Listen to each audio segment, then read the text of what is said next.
Herkese merhaba arkadaşlar, kanalıma hoş geldiniz. Yepyeni bir video ile karşınızdayım. Arkadaşlar, bugünkü videomuzda Türkiye'nin ünlü oyuncusu Gökberk Demirci'den yeni görüntüler geldi.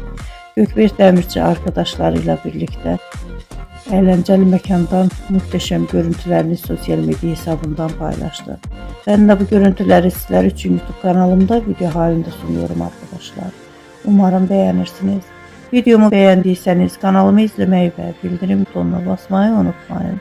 Şimdilik benden bu kadar olsun. Yeni videomuzda görüşmek üzere. Hoşça kalın, sağlıklı kalın. Umarım videomu sonuna kadar izleyeceksiniz ve beğeneceksiniz. İyi seyirler.